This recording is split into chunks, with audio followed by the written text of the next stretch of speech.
ነበረያ ነበረ እንታይ ነበረ ማክስ ዝበሃል ፃዕራ ዓዲ ኣብ ርሑቕ ዓዲ ይነብር ነበረ። ማክስ ብሓይልን ብስርዓቱን ይፍለጥ ነበረ። መብዛሕትኡ ግዜ ድማ ከቢድ ፅዕነት ናይ ምሽካም ሓላፍነት ይወሃቦ ነበረ። ሓደ መዓልቲ እቲ ኣንጠረኛ ዓዲ ሓድሽ ዝተፈበረኸ ወይ ዝተሰርሐ መሳርሕታት ሓፂን ዝሓዘ ከረጢት ፅዒኑ ክኸይድ ገበሮ። ማክስ ኣብቲ ሓመድ ዝመልኦ መንገዲ እናተጓዓዘ ከሎ እቲ ኣብ ሕቑኡ ዝተሸከመ ሸኽሚ ኣብ ንወሰከፍ ጉዕዝኡ እናኸበደ ከደ። ፀሓይ እውን እናመረረት ከዳት። ኣእጋር ድማ ኣብ ትሕቲ እቲ ሸኽሚ ፀጋምን የማንን እናወፀ ጀመረ። ዕርፈት ማክስ ተሓለፈ። ንሓፂር እዋን ዕረፍቲ ክረክብ ድማ ተመነየ። ዕድሉ ኮይኑ ድማ ማክስ ኣብ ትሕቲ ገረብ ዝርከብ ጨንፈር ዝበዝሖ ኣግራብ ኮፍ ኢሉ ቃልሱ እናተዓዘበ ለባም ኣረጊት ሺኮርያ ረኸበ። እታ ሺኮርያ ኣብ ዓይና ብርሃን ብልጭታን እናሓዘት ንማክስ ኣታ ክቡር ኣድጊ ንምንታይ ኢኻ ከምዚ ዝኣመሰለ ከቢድ ሸኽሚ ኣዕፊኻ ክትሽከም ኢላ ኣትሒዞት። ማክስ ቁሩብ ደው ኢሉ ኣነ ትፍጥን ተመዛዝን ኣድጊ ጥራሕ እየ። ነዞም መሳርሕታት ተሸኪመ ናብ ዓዲ ክኸይድ ሓላፍነት ተዋሂብኒ ግቡእ እየ ዝፍፅም ዘለኹ። ሓላፍነተይ ኣይዕበንን ድማ ክብል ኣይኽእልን ኢሉ መለሰላ። እታ ሺኮርያ ብምርዳእ በሳቕንያ ክቡር ማክስ ግቡእኻ ምፍፃም ዓብዪ ጥበብ እዩ። እንተኾነ ግን መዓዝ ሓገዝ ከም እትደሊ ምፍላጥ እውን ብልሕድሊ እዩ በለት። ምናልባት ካብዚ ሸኽሚ እዚ ድማ ዓብዪ ትምህርቲ ክትረኽበሉ ትኽእል ትኸውን በለት። ማክስ ተርጊሙ ተገሪሙ እታ ለባም ሺኮርያ እንታይ ዓይነት ትምህርቲ ክኸውን ይኽእል ኢሉ ሓተታ።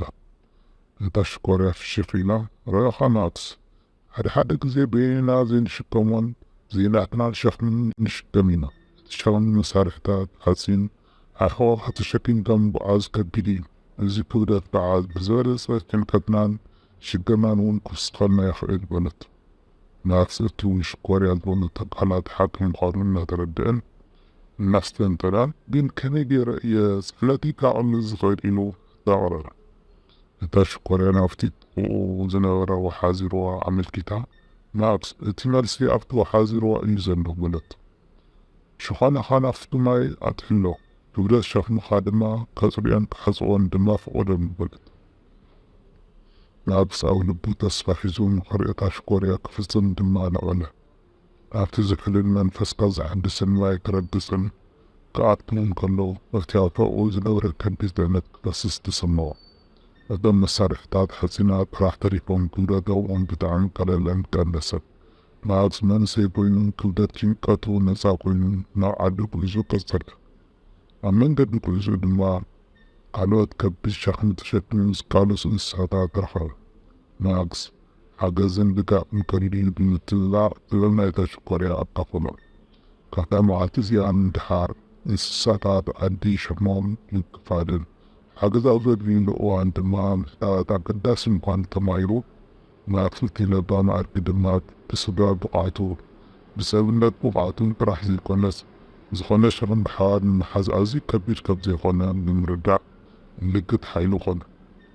ስለዚ ድማ ዕላል ማክስ ዝተፃዓነ ኣድጊ ሓደ ግዜ እቲ ዝዓብየ ሓይሊ ሸኽሚ ኣብ ምሽካም ጥራሕ ዘይኮነስ ንኻልኦት ኣብ ምግፋል ምዃኑ ኩሎም ዘስማዕምዖ ዘኪሩ ዓዱ ኣተወ።